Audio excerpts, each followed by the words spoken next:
The Old Trafford Thriller. I think that's what I'm going to name the thumbnail. I'm still coming up with names, but damn. Hello, everybody, and welcome to the Glory Reds podcast. It's your boy, Don Benito. And let's talk about last night. Can we talk about last night?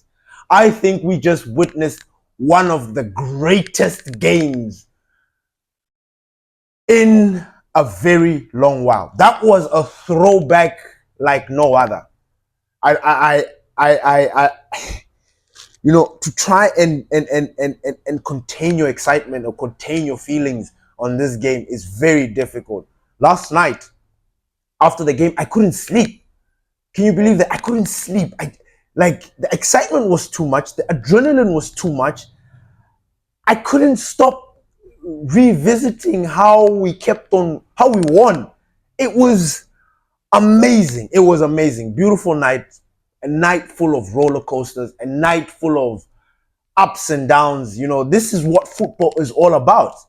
1 minute you're seeing that young boy crying like we're about to be knocked out. Next minute you see him hugging his dad. This is what football is all about. And we are going to dive into last night's game. Now, yesterday's game was full of drama. Cinema. Absolute cinema. And you know what's crazy? I'm happy, but I am fucking mad. I am upset because that roller coaster was unnecessary, first of all. Like, this game could have been clean. We could have looked like pros. We could have looked like big boys who get the job done and are ready to move on to the next. But nah, this is Manchester. This is Manchester, where the weather is bad, where the weather changes like underway. Like, this is like, my God, you look at that game. That is that story of our life of this season. Literally. Ups and downs, roller coasters. That if you want to sum up our season in one way, that game was. Because that game had everything. That game had selfishness. That game had chances galore. That game had moments of brilliance. That game had, oh my God, it had so much. It had so much. And we're going to dive into it. But apart from that, I know we've won. I know we are buzzing. I know there's excitement in the air. I know we are unbeaten. I know that this is the necessary boost that we needed to move forward. But I'm not going to sit here and say that I was happy. So I am going to discuss the things that were bad yesterday. I am. But before I do, I'm going to talk about last night first. Like, I'm going to dive into how great last night was. It was amazing. For those that didn't watch, thank you for checking in this and subscribing and watching. But last night was just like another game. I honestly thought, you look at the starting lineup. The starting lineup, first of all, I got 11 out of 11, which was like a 10 out of whatever. I nailed the lineup. And I told myself before that game, even like when I did the lineup 2-3 days ago, I told myself that if I nail this lineup, we are winning this game. We are absolutely winning this game. And I nailed the lineup. 11 out of 11. I hit everything. I didn't miss any player. The game starts, everything is moving well, everything is going well. Boom, boom, 2-0 up. Life is good. Yes, we had opportunity. Let me discuss that first half. Because you know what? There are certain things that we need to say that a lot of people are not going to say, which are really, really important. Number one, I know everybody is buzzing right now, but Garnacho didn't impress me yesterday. I looked at the relationship between Garnacho and Højlund, and it's fractured. That relationship is fractured. How? I don't know. But I can tell you right here, right now, that the person that is causing the damage between those two is Garnacho. Garnacho doesn't pass.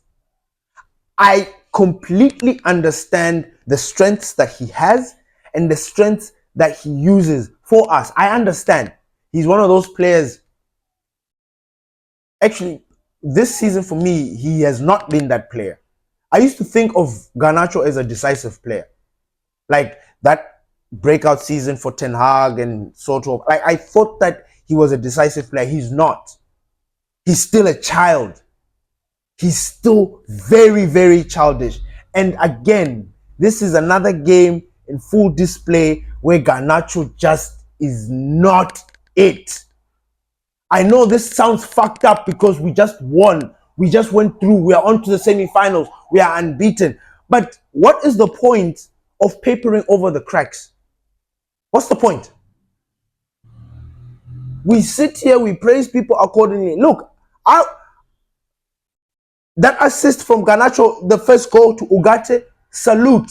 I want to see more of that. I want to see Garnacho put in more crosses instead of making those decisions that, you know, I don't know how many times Rasmus Højlund threw a fit yesterday.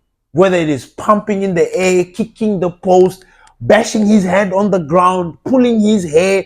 I don't know how many times Rasmus Højlund complained. And then you look at what he contributed into the team. It's sad, really. Like, I mean, I understand, and you guys know that I've not really been a fan of Rasmus because I feel like, man, I think we can get better. And I've complained about him being knocked over the ball. You know, I think I was like one of the first guys to sound that alarm. That, yeah, man, Rasmus he's getting knocked off the ball very easily. Now, despite all of that, Rasmus Højlund has a knack for making certain good runs. You know, you look at which goal was that one? I think it's Kobe Mainoo's goal.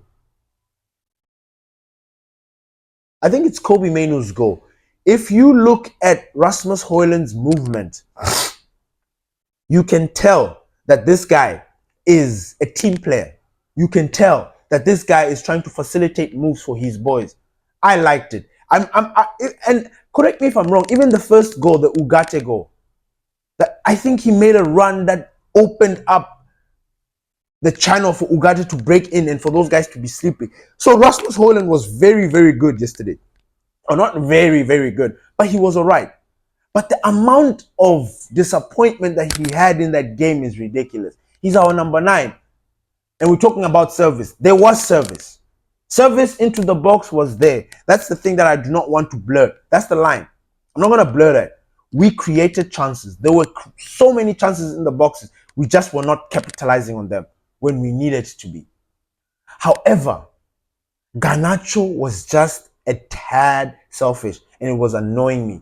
That's, you know, I look at, I don't want to be that guy that compares the kids. You know, we've got the Ahmad, we've got the Yamals, we've got whoever. I don't want to be that guy that is comparing players. But again, like I said, Garnacho, for his peers, he's exhibiting very childish behaviors. All the other kids that are within his class are all behaving more mature than him, and I don't know why. And that's the Ruben Amorim problem, because he keeps on picking him and keeps him on the pitch. And this is the same pandemic that Erik ten Hag had. He kept on playing Garnacho and Rashford. It's a disease. Like, I don't want to say it's a disease, and I don't want to be that guy. But like I said, these players, again, Garnacho, how many opportunities did he have yesterday to give a pass? How many times could have like I said, this game could have been done 90 minutes. We were supposed to finish that game 90 minutes. You listen to the gaffer talking in the post-match interviews. He was like, look, Luke Shaw was supposed to play for 30 minutes. 30. He ended up playing for more because there was extra time and everything just went to shit. Like, we needed to protect some of the players because of their injuries, but no, this is Manchester. We do things the hard way. Always. So Garnacho for me yesterday was disappointing. He scored, and I know a lot of you guys are going to hone into that. It's fine. I completely understand. In fact, this post is not even to like hate on any player, but to bring us back to reality, because we have a tendency of this game can easily mask and like hide a lot of things, in the sense that, look, we won this game, everything is good. Don't expect us to go and start putting up a first team in the Premier League. Forget that story. That's one thing you need to understand. As a Manchester United fan, what you saw yesterday was the boys giving everything, all or nothing. I remember the post that I put on Facebook. I was like, this is an all or nothing game. We don't want situations of could have been, or he could have been, this could have been that, he could have passed, coulda all the time. Nah. This was it. You win, you progress, finished. So I'm happy. I'm happy in that sense, but we made it difficult on ourselves, and that's the thing. What was difficult? Who made it difficult for us? Garnacho did. That's for one. I'm not going to name another name, Dalot, but he was also another one. You know what I'm saying? Good goal. Good ball over the top for Bruno. Can't really find a lot of things to say that are good about him, apart from him also being available. I love that. I love that about Dalot. His availability is second to none. I love it. And I think we need to do a study on these Portuguese boys, because it's Bruno and Dalot that are exhibiting this not getting injured behavior. Like, it's brilliant. These guys are fit. We need to study these guys. Anyway, another thing, Leny Yoro, guys, my defender. Oh, God did. Oh, that boy was a throwback yesterday. It was ridiculous. Like, when I kept on raving about Leny Yoro ever since we got him, how I keep on saying Leny Yoro was the greatest signing we have done in a long time. And I explained to you how, wow, we beat Real Madrid to this kid. Like, you guys need to take pride in this signing. Like, this, Leny Yoro was a big signing for us, a statement signing for us. You guys don't understand. He is a Galactico. He's young, but he's a Galactico signing. I was so excited. I was happy. When we beat Real Madrid, trust me, Leny Yoro would have been helping Real Madrid qualify for Champions League. I kid you not. I kid you not. He would have been there helping these guys. He would have there partnered with Rudiger or Asensio. They would have smashed us. But he's ours. Did you see him last night? Did you see him drive that ball? What did these boys smoke, man? It was brilliant to see. Harry Maguire, dual position, super center back. Then he becomes a babyface assassin on the other side. Are you joking? Huh? Are you joking? Wow, last night was crazy. But 2-0 down. We're going to second half. Into halftime. We have the momentum. We are supposed to go into the second half and end this game. Send these guys back to France to go and eat croissant. We're supposed to send them back to go and eat croissant. But nah, we couldn't. Now, big ups to Lyon. Like, big ups. Thank you for that challenge. Thank you for that. Like, our boys, sometimes they need to be woken up. They need a shock into the system. And you guys were that. You guys were the necessary shock to the system. We gifted Lyon this opportunity. We made that game difficult for ourselves. We won that game over 2 legs. Easy. We gifted Lyon the goals. You look at Toliso's equalizer, or his first goal. Just, you can't really complain. Then you look at Cherky's goal. Sleeping, bang, inside. Ha! What's going on? And then you see Lacazette Tagliafico, you'll be like, whoa, how did this even happen? These guys are a man behind, are a man down. And they're about to take this from us at Old Trafford. Fans have already started leaving. Like, they're like, nah, we're not having this. This is bullshit. This is bullshit. Ruben Amorim is like, all right, let's do this. Substitute here. Kobe Menu in. Ericsson in. Amas in. Who else? Mason Mount in. Pagat. I needed to mention something. In fact, one of the reasons why I slept late yesterday is I wanted to actually scrutinize one of the goals that Lyon scored. And I want to say there was a miscarriage of justice. Yes, the ref was good, and I think the refs have been good of late, but there's certain decisions that they make that don't make sense. Certain decisions that are just like, nah. This is off. And I think one of the decisions that was, this might sound small to you guys, but hear me out.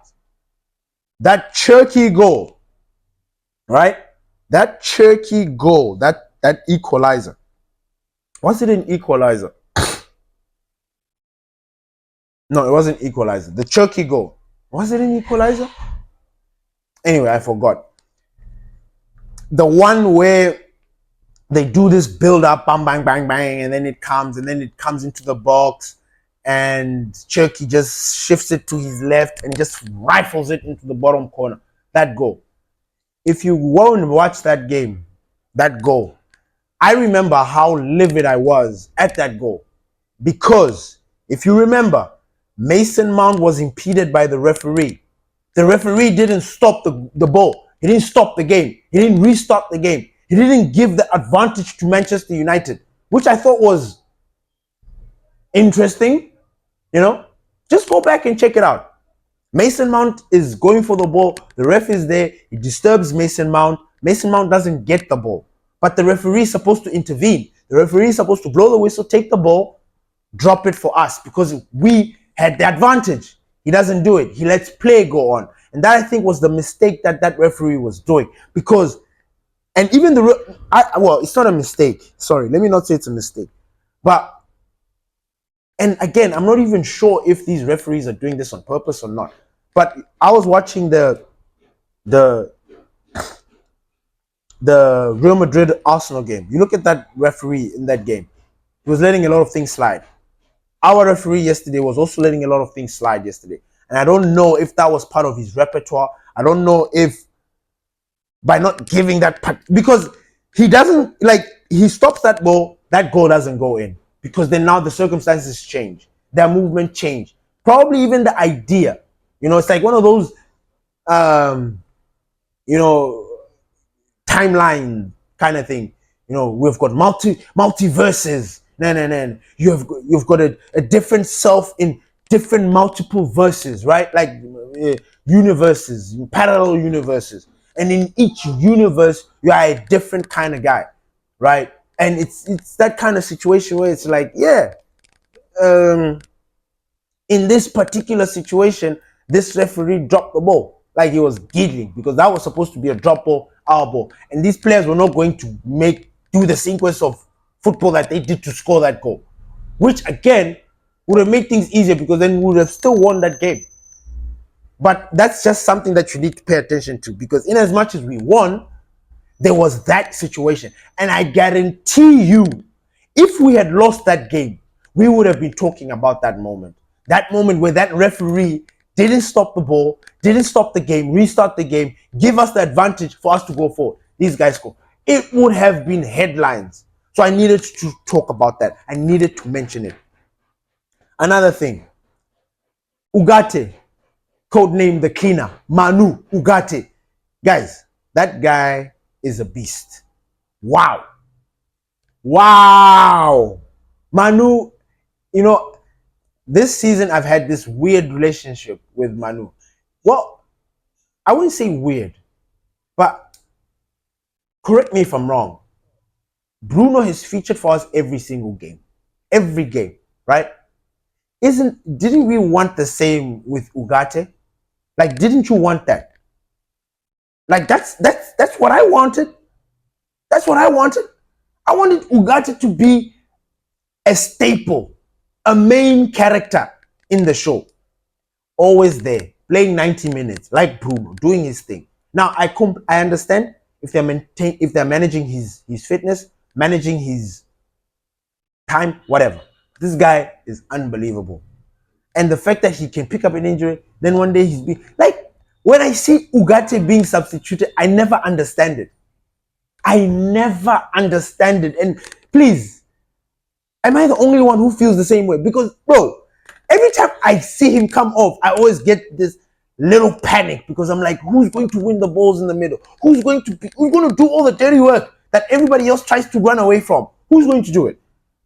Ugarte does that. Like, he does the dirty work. That's why I code named him the cleaner. Anybody messes up, he comes there and sorts it out. He takes the ball, recycles it. You mess up, he will take the ball and keep it. Tackles. You miss the ball, somebody is taking the ball, is chasing, he's there. That's Manu Ugarte. So sometimes when I see him get substituted, I always ask myself, I'm like, yeah, like, you know what, I love you, but man, why? Why are you stressing us? You know, he was absolutely good. Casemiro. Casemiro. Guys, hands down. Salute. You know, remember in one of the episodes where I was like, look, I love Casemiro. I do not like to go in on elite players. Players that have been there, done that, got the t-shirt and bounced. I don't really like to be like, yeah, she's shit. Nah, I respect them, you know, especially because he's also even in our age range. I respect Casemiro. Real Madrid, what he has done, the player that he is, man, again, for those that don't know, when we signed him, it was like a dream signing. Wrong signing, but it was one of those things where you're like, wait, what? Wait, like we could have gone for Casemiro all this time. Like, I never even thought it was possible to go for people like Casemiro. That's how big it was of a deal for me. You look at Casemiro playing yesterday, that last 10 minutes of that game. Jesus Christ of Nazareth. This guy took me back. You know, that game had a lot of throwbacks. A lot of throwbacks, I'm not kidding. Casemiro turned into prime Casemiro from Real Madrid. The one who won Champions League.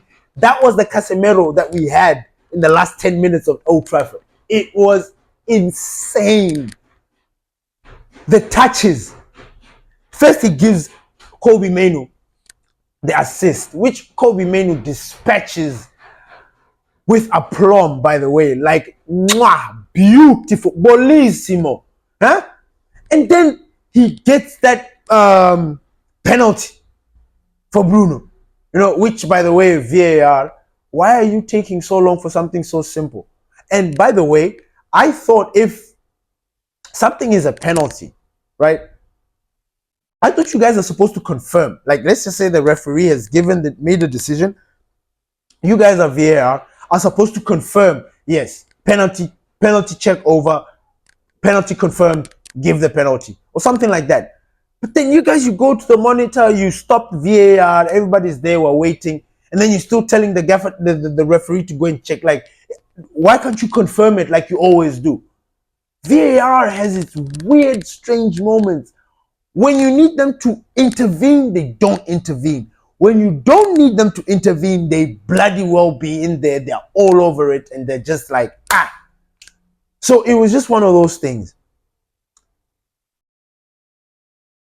Casemiro, elite. Euro, elite. Bruno was on another level. He was on another plane of existence. He was just immaculate. Bruno has matured. Bruno has heard our cries. Bruno has heard the criticism. It has messed with him, but messed with him in a good way. Bruno has not been the same ever since Captain Roy Keane criticized him. Ever since Roy Keane criticized Bruno, Bruno has never been the same. He has changed. It's almost like he's even more mature. He's even more like, wow. Bruno yesterday was turning up the style. Huh? Volleys, thunderbolts. Like he was doing the things that that game deserved. Freaking Rabonas. Eh? Like, what was going on? Bruno turned up the start. It was amazing to see. At one point, I thought he was going to be injured, and I'm just like, whoa. But nah, kept on going. That was an amazing game. Who else have I not spoken about? Mazraoui. Mazraoui was Mazraoui as usual. 7. Unfortunately, I think he picked up something or he had to be substituted. We took him out. Luke Shaw. Luke Shaw, the previous game in the Premier League, he looked all right when he came on. This one, he looked almost like a deer in headlights because, I mean, he did give that penalty. But he looks sharp. And that's the most important thing. You know, right now at this moment with De Ligt missing, we have got Maguire, Mazraoui, who by the way we are not sure about his diagnosis. We've got Shaw, Aiden is still cooking, we're not too sure. So those are our defenders. Our defense is not, yes, De Ligt is out, but and this game could have taken a lot out of these players. So we need to rotate. We need to make sure that these boys are good. So yeah. And then what else? Other than that, man, I was happy. I was happy. Very good game. The only thing now is that we gave so much to that game. That game we gave so much. It was, don't expect a miracle the weekend. This weekend we are playing, or the next game that we are playing, don't expect miracles. Because these boys gave everything. I mean, obviously it comes from them. Like, we would like them to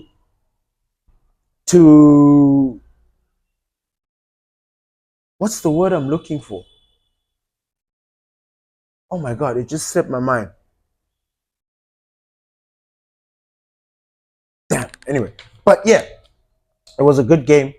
What these guys did yesterday was amazing. We could have won that game a lot earlier than we should have, but we put ourselves in the ringer. But like I said, oh, now it came back to me. We shouldn't expect so much in the Premier League. The gaffer clowned or joked in his post-match conference when he was talking about, yeah, we have to rotate, we have to now focus on Europa. But he mentioned about Bruno. You never know. So Bruno is the only one who we might see feature. I would like him not to play. Like, even if we lose like 5, whatever, we don't care.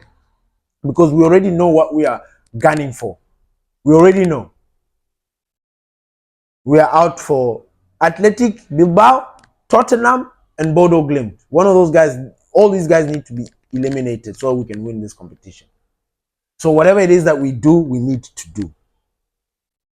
Another thing that I wanted to talk about yesterday. The stories that have been coming up with these guys and everything that has been happening with the club. I told you guys that there's going to be some sort of distraction when it comes to these things. And lo and behold, they were. You know, these little stories. I heard that there's a guy that left Manchester United, which is particularly strange for me. But that is a story for another day. Thank you, everybody, for listening to the Glory Reds podcast. Last night, you know, the problem with last night, it wasn't in Manila or something, but I swear that was supposed to be a thriller in Manila, if you know what I'm saying. It was that good. But we cannot expose ourselves. Our defense is good. Everything about us is good. We just need to put teams to bed. That is my only thing. We complaining about our forwards. Our forwards are not good enough. Garnacho is not it. Rasmus Højlund is not it. Who else? Those two in particular, because they stand out for me. Hoyland stands out in the fact that, like I said, I'm not trying to shit on him, but I think he'll do well elsewhere. And this has got nothing to do with him. Like, this is not taking a shit on him. But I believe he can do a job in a team that has got less pressure. Garnacho, the same thing. He's probably going to be that kind of player that can that does it where there's less pressure for him to actually get stuff done. Because I kid you not, if he carries on like this, we will not get anywhere, especially with goals. We're gonna concede goals and then we're gonna keep on going to the end, like 90 minutes, extra time. We're always gonna reach these levels because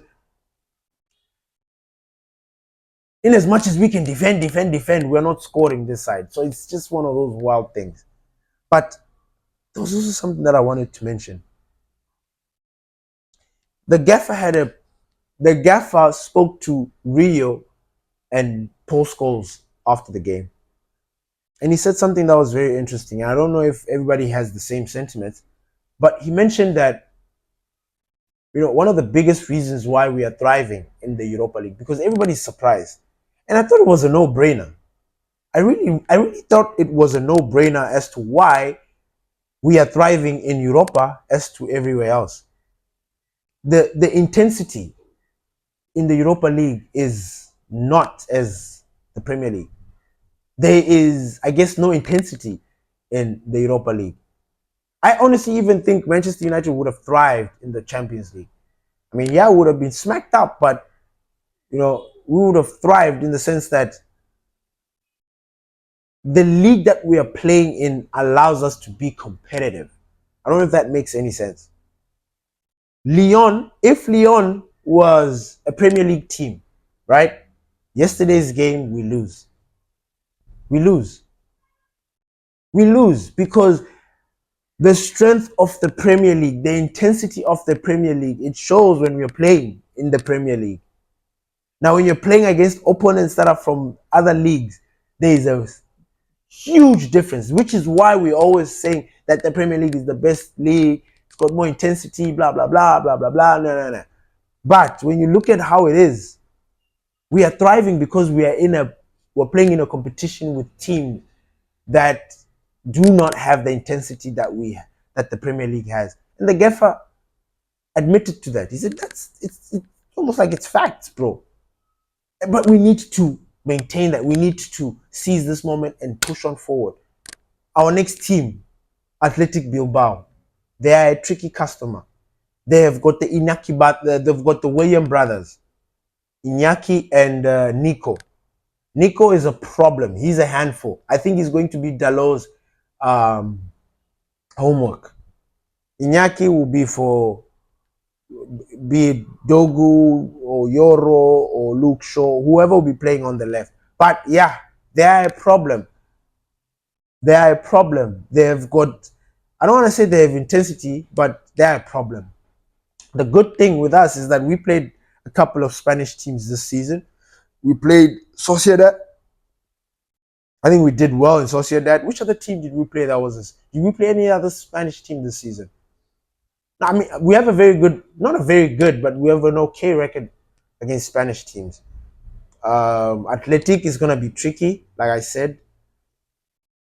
But I think we should be able to do the job. I don't think Atleti are as strong as they should have been this season. I think I think we're going to do a proper job. I think we'll do a proper job there. Like, again, we are going to tune in. We're going to have those conversations and we're going to be talking. Thank you to all our new subscribers. You guys have no idea how much you guys mean to us. You guys, thank you for joining the Glory Reds podcast. We appreciate the love.